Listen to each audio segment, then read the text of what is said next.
From the desolate plains of northeastern Utah emerges a legend, a place so steeped in the bizarre and the terrifying that it has earned a notorious name, Skinwalker Ranch.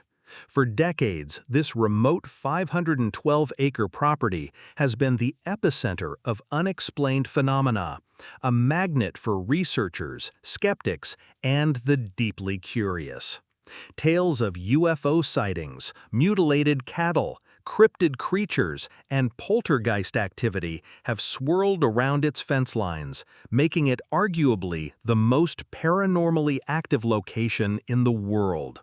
It's a place that whispers promises of discovery, but often delivers only profound dread. In 2018, a small independent research team led by Dr. Evelyn Reed, a determined astrophysicist, and her pragmatic partner, biologist Marcus Thorne, decided to spend a week documenting the ranch's anomalies. They weren't ghost hunters, they were scientists, armed with sophisticated sensors, thermal cameras, and a healthy dose of skepticism. Their mission? To find tangible data, to capture proof. They arrived on a crisp autumn afternoon, the air still, the silence almost deafening, a premonition of the terror that awaited them under the vast, indifferent Utah sky. They had no idea this trip would become the night they almost died.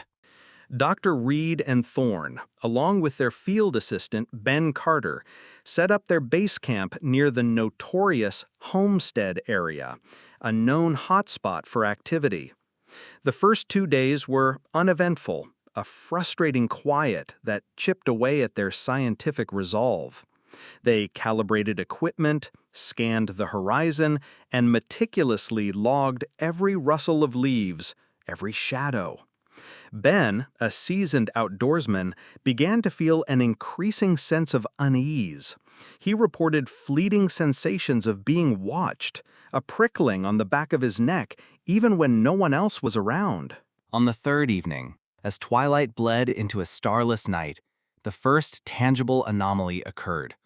Their high-frequency audio recorder picked up a series of bizarre, guttural growls emanating from the dense brush, sounds that no known animal could produce. Then, a sudden, powerful magnetic field surge caused their sensitive instruments to malfunction, lights flickering violently. Dr. Reed, initially dismissive, began to feel a chill that had nothing to do with the dropping temperatures.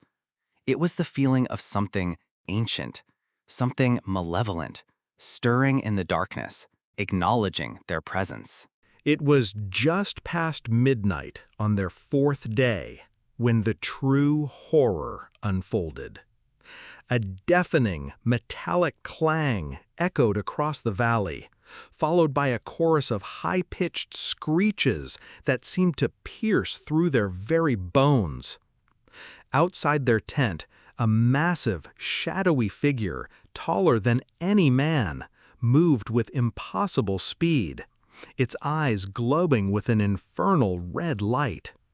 Ben screamed, clutching his head as a searing pain shot through his temples, a sensation he later described as his mind being pried open. Marcus grabbed the shotgun they carried for coyotes, but his hands trembled violently. The tent itself began to shake, as if gripped by an invisible, powerful force. Dr. Reed, trying to activate their emergency beacon, watched in horror as strange geometric lights pulsed just outside their canvas walls, casting grotesque shadows. The air grew heavy, smelling of ozone and sulfur. They could hear incomprehensible whispers surrounding them, invading their minds, promising pain. They were no longer observers.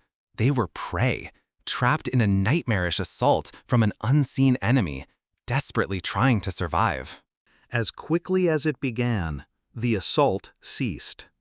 The glowing eyes vanished, the whispers faded, and the violent shaking subsided.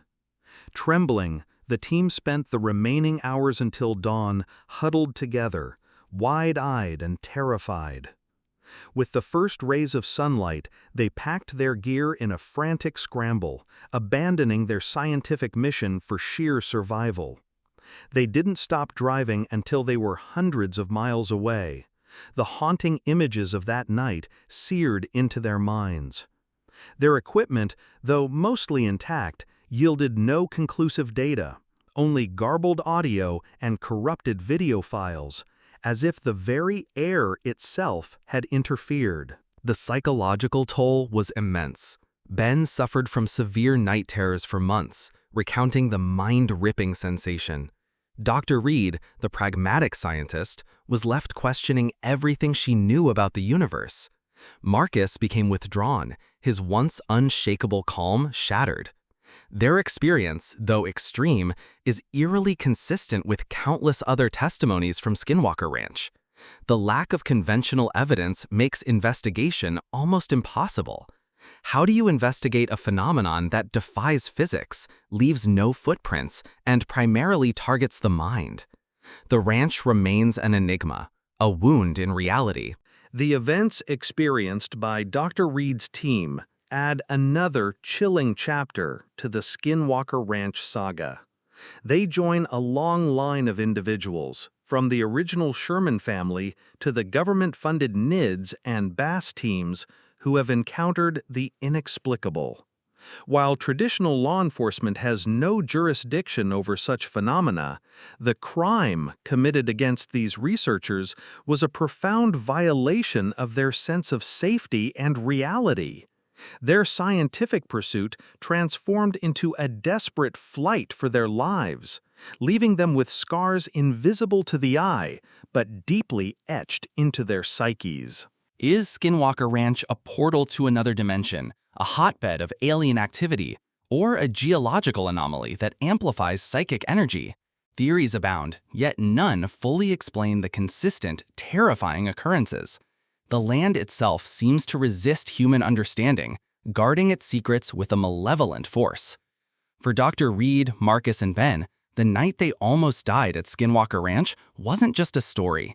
It was a visceral confrontation with the unknown, a stark reminder that some mysteries are not meant to be solved, only survived. The ranch stands, silent and watchful, its strange energies still simmering, waiting for the next brave or foolish soul to cross its threshold.